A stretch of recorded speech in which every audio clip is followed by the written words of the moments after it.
Saleh Diop a été le meilleur ministre de l'élevage du Sénégal. Parce qu'il a fait le tour des porcheries pour savoir, ah oui, au moins. Il a bien apprécié. Il a bien travaillé, mais maintenant l'actuel ministre, celui qui assure l'intérim, avant la fête de 15 mai, il doit faire aussi les tours des porcheries. 15 août, autant pour voir. Qui est l'actuel ministre même de l'élevage, qui assure l'intérim? C'est le premier ministre. Monsieur Amadouba, comme vous avez fait le tour des Daral, des Daral Kharla et des Guetou Khar, il faut faire aussi le tour des Daral Bab. Ah ouais, on veut le voir dans les Daral Bab. On dit bien, le ministère de l'élevage, c'est quel ministère en Wolof? Ministère de l'âne. Comment on l'appelle? Samgi ak ah waa Bab ci jur gi la. ci jur gi la voilà. non ñun xaar moom am nañu ko il paraît moom il a dit qu'il y a des moutons à 60 000 jeex na ah moom moo ko wax de ah déet bu dee il y a des moutons à 60 000 et Fofana a dit waaw. Au passage, un grand bonjour à notre confrère Djilani Sarr et particulièrement bonjour à sa maman Fatou Koué Kafal depuis Diamaguène Saint-Louis. Un grand bonjour à elle. Bonjour Mamadou Fofana. Oui, bonjour très cher Yacine. maa ngi nii sant yàlla. J'espère que sant nga bu baax yow itam. waaw ñoo ngi sant de. na nga def. sant rek. alhamdulilah rabbil alamin. En attendant ngay jël vous ne faites pas de sport, faut faire du sport. Ah si, il faut voir, c'est un sportif. C'est un ancien pensionnaire du GF Guédiawaye Football Club. Aywa nañu wàcc ci tali bi, on revient tout de suite. Voici Trafic News. Bonjour Trafic News. Oui, bonjour Yacine. Abba Diatta, mon très cher. Mais Yacine na nga def. Mais maa ngi nii namu naa la. yaa ngi si jàmm. Oui, maa ngi si jàmm bu baax yow nag. maa ngi si jàmm bu baax mais maa ngi ziar sama mbokku pël yi. yaa ngi. sama mbokku pël yi laay ziar. waaw mooy ñi ngeen nuyu at bu nekk ci waxtu wi. waaw waa Fora ak waaw mère Fodé na ma baal bu ko ba tabaski paas. baal na la ko Abba Diatta foo nekk. Voilà, merci beaucoup. Premier point trafic de la nationale, pas trop de soucis bu fekkee da nga bàyyi ko du côté de Rufisque il y a quelques ralentissements seulement à hauteur de l'échange de Keur Massar foofu sax mën nga fa jaari jëli péage bi su ko defee boo ko dépassé mën nga progresser wutali Fass Mbao entre zone initiale des ICS nga ralentir su ko defee arrivé à hauteur du rond-point Sicap Mbao foofu la ça ralentit mën ngeen progresser d'autres dañuy préférer di jël la route des porcheries jaare ko di côté de Diané-sur-Mer su ko defee dans l'autre sens mën nga progresser wutali Diamaguène wutali Poste Thiaroye là-bas ça se complète vers le péage su ko defee aussi ñu bàyyi ko sur la route des Niayes naka noonu mais bu ngeen dépassé Poste Thiaroye nickel mën ngeen progresser au rond-point 6 avec quelques ralentissements à ce niveau. Yacine Seck. C'était Trafic News. Mon très cher Abba Diatta, à 6h exactement, 47 minutes et vous nous suivez en direct sur Zik FM et Sen TV. Pourquoi pas démarrer tout de suite avec la revue des titres, bien sûr, Fabrice Nguema. Bonjour. Bonjour. Bonjour. Yacine Seck, bonjour à toutes et à tous. Et bien entendu, c'est un honneur pour moi d'être là ce matin pour vous faire un peu l'économie. Ça peut même aussi être la géologie, hein. Parce qu'il y a de la géopolitique, de la géostratégie, la géographie aussi. En tout cas, l'économie des parutions de ce matin. Je peux faire une incursion. Je vous en supplie. Aujourd'hui, c'est l'anniversaire du M23. M23. 23 juin 2011. Ils sont ressuscités là. Voilà. C'est pour ça qu'il faut une conférence de presse là.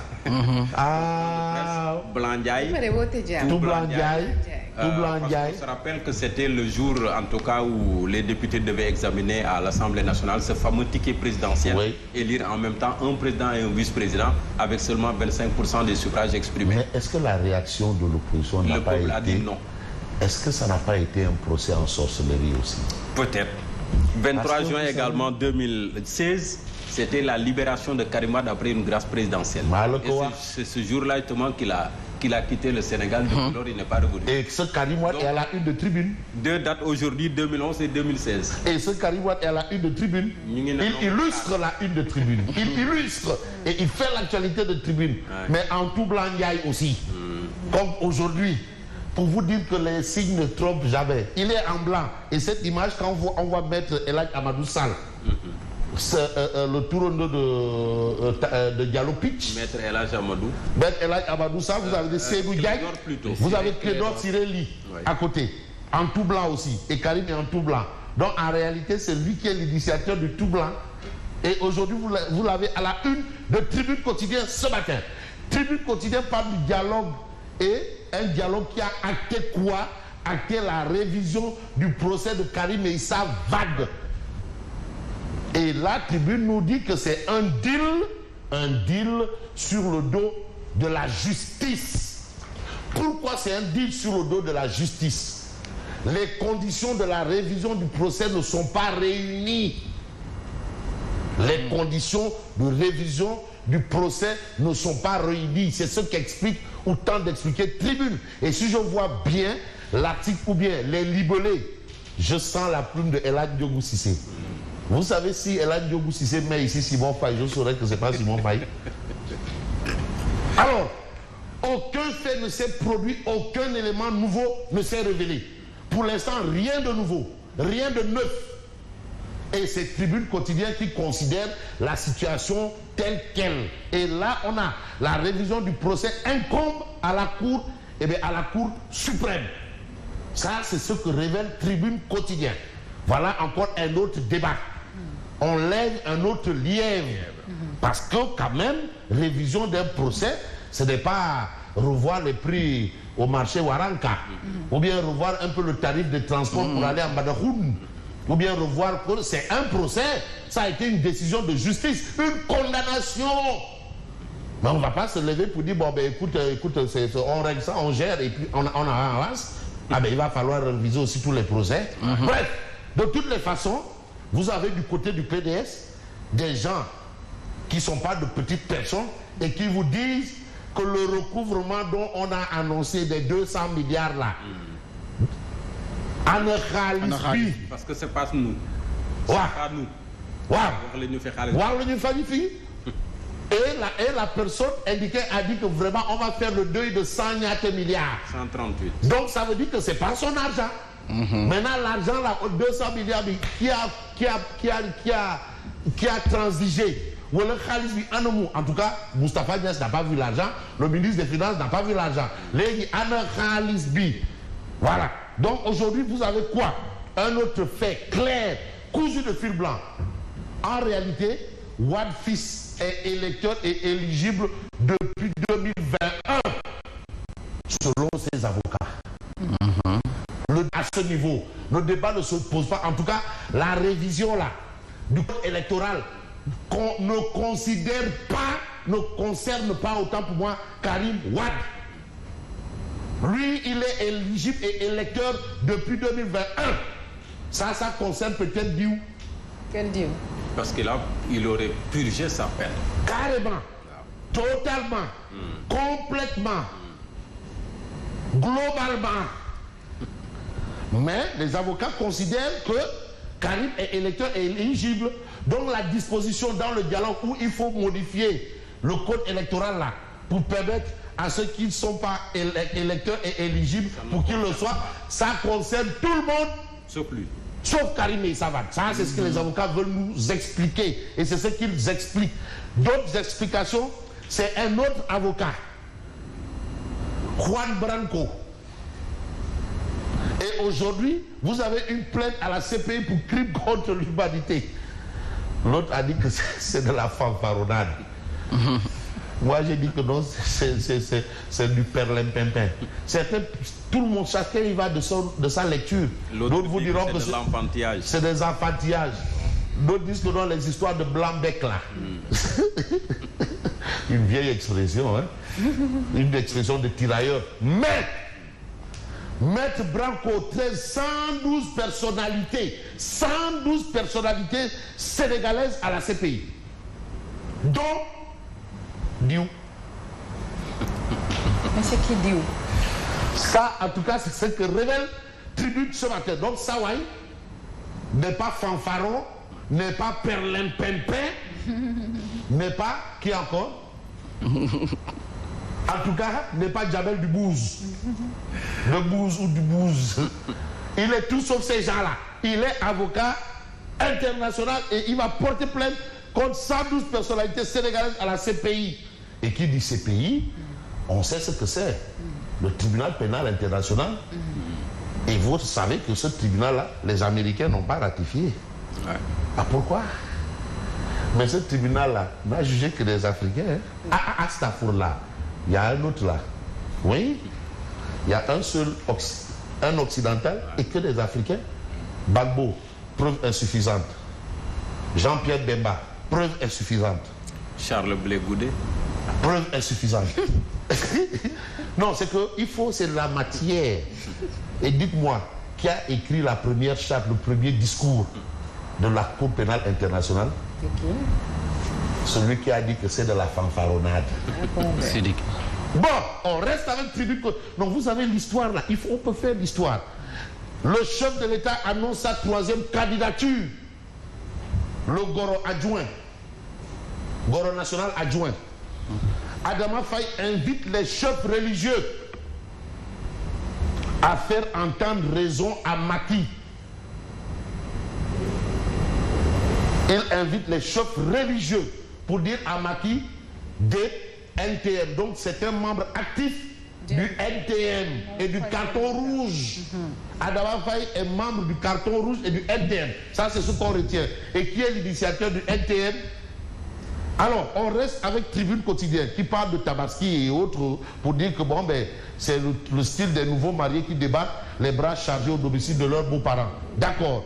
Mais il faut être en accord aussi avec ce que nous livre l'As Quotidien.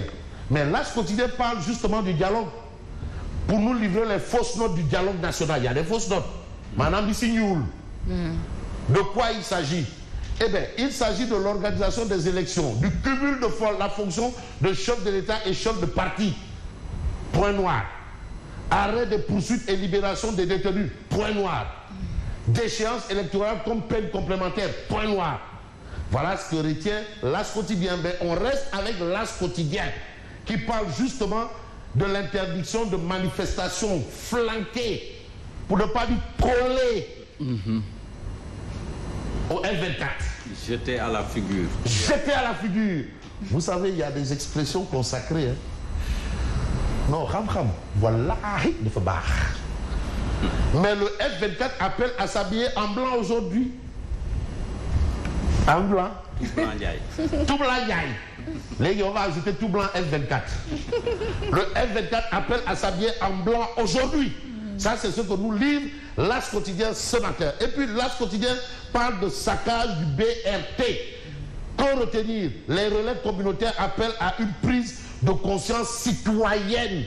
On reste avec l'As Quotidien, prise de conscience citoyenne. Et ce sont les relais communautaires. Oui. Et on va mettre un pied à terre avec l'observateur l'Obs.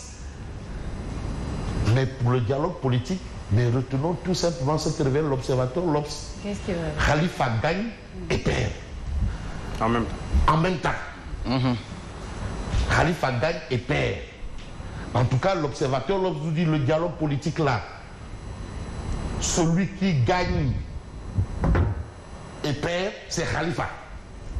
À la place d'une amnistie, il se contente d'une révision des articles L28 et L29. Qu'est-ce que c'est? Tchoundoum, Kep Dong. Donc ça veut dire que ce qu'on l'a accusé là, il garde ça intact sur sa peau. Voilà bon. Détournement de deniers publics. Waouh. Donc, voilà. Vous savez, les khalifistes là, ils sont déquêtés. Ils sont plus tranchants que les lions. Les khalifistes, déquêtés, ils sont plus tendus que les lions, que les gens de Dieu. Alors, ils trouvent son éligibilité, mais gardent une image ternie par le détournement de deniers publics. C'est clair. Parce que lui, il ne bénéficie de sa présence que là. Voilà la situation. Mais par contre, Karim Wade, lui, bon, il a tiré le beurre, l'argent du beurre. On s'arrête là. On ne va pas continuer. Sinon, si on continue, on va. Bon, d'accord. Et le fermier en même temps. Alors, on reste avec. Il faut parfois faire une contorsion à la règle pour être plus élégant et plus beau. Pour avoir de l'échappatoire. Voilà, sinon si je dis le beurre, l'argent du beurre est là, et ça va ressembler à autre chose. Mais la chose qui devrait importer aujourd'hui, C'est ce que nous lit bien entendu l'observateur L'Obs autour de cette actualité. Mais vous avez une interview exclusive avec Wadim Wassile. Les confidences de l'ex-vice-président de l'AS Monaco sur les Sénégalais. Mais le Sénégal récolte plus de 1600 milliards de francs CFA à Paris. Ça, ce sont des informations que nous avons aujourd'hui. Mais aujourd'hui, vous avez une information autour justement des insultes filmées contre le président, la police et la gendarmerie, Bilal Camara, cueilli par la SR. Voilà. Âgé de 33 ans et maçon de profession, il a été placé en garde à vue pour offense au chef de l'État, injure publique, mais aussi outrage à la police et à la gendarmerie. 33 ans, maçon. Et aujourd'hui, on a la gendarmerie nationale, le général Martin Faye, nouveau haut commandant en second, Martin Faye. À ne pas confondre avec celui Martin Faye, bien. C'est juste de l'homonymie. Alors, on reste avec justement Réumi. Une interrogation. On a parlé de Karim Wade. On a parlé de Khalifa Ababakar Sall.